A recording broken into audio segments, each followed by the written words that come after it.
সুষ্ঠু নির্বাচনের জন্য লুট হওয়া সহ সব অস্ত্র উদ্ধারের নির্দেশ দিয়েছেন প্রধান উপদেষ্টা অধ্যাপক ডক্টর মোহাম্মদ ইউনূস। তিনি বলেন, নির্বাচন ঘিরে পরিস্থিতি যথেষ্ট ভালো। প্রধান উপদেষ্টার প্রেস উইং বলেছে, এই মাসের মধ্যেই সব ভোট কেন্দ্রে সিসিটিভি ক্যামেরা স্থাপনের কাজ শেষ হবে। মোস্তফা মল্লিকের রিপোর্ট।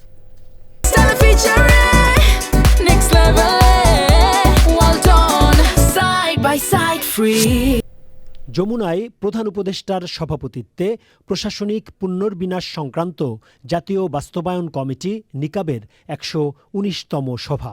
তবে অন্তর্বর্তী সরকারের প্রথম সভা এটি। সভায় প্রশাসনিক পুনর্বিন্যাস সংক্রান্ত মোট ১১টি প্রস্তাবে অনুমোদন দেয়া হয়েছে।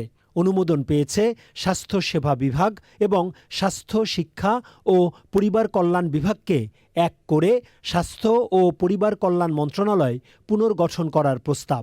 মহিলা ও শিশু বিষয়ক মন্ত্রণালয়ের নাম বদলে নারী ও শিশু মন্ত্রণালয় করার প্রস্তাবেও অনুমোদন দেয়া হয়েছে।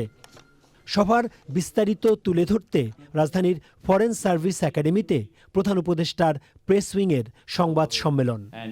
প্রধান উপদেষ্টার প্রেস সচিব জানান, নির্বাচনের আগেই সব অস্ত্র উদ্ধারের নির্দেশ দিয়েছেন প্রধান উপদেষ্টা। আর চিফ অ্যাডভাইজার মিটিংয়ে আবার এই নির্বাচনের কথা বলেছেন এবং নির্বাচনের আগে উনি অস্ত্র উদ্ধারের উপর জোর দিয়েছেন।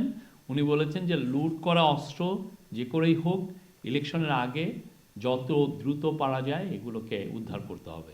নির্বাচন নিয়ে কোনো রকমের কোনো আনসার্টেনটি নেই ইনশাআল্লাহ, এবং নির্বাচন খুব ভালো হবে, ফ্রি ফেয়ার পিসফুল ফেস্টিভ হবে। সংবাদ সম্মেলনে জানানো হয়, ভোটার ও প্রার্থীর সার্বিক নিরাপত্তা নিশ্চিতে কেন্দ্রগুলোতে ক্যামেরা স্থাপনে বিশেষ অর্থ বরাদ্দ দিয়েছে সরকার। ৭১,৯৮,২৮,০০০ টাকা, ২১,৯৪৬টি অতি গুরুত্বপূর্ণ এবং ঝুঁকিপূর্ণ কেন্দ্র, যেগুলো সেখানে এই টাকাটা দিয়ে সিসিটিভি স্থাপন করা হবে। প্রতিটা কেন্দ্রে কমপক্ষে ৬টা সিসিটিভি ক্যামেরা এই কেন্দ্রগুলোতে থাকবে।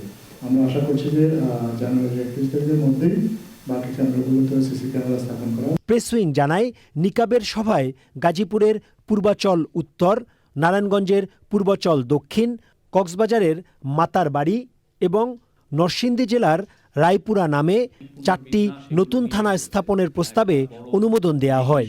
সাতক্ষীরাকে বি থেকে এ শ্রেণীর জেলায় উন্নীত করার প্রস্তাবও পাশ হয়েছে সভায়। Mostafa Mallik, Channel I, Dhaka.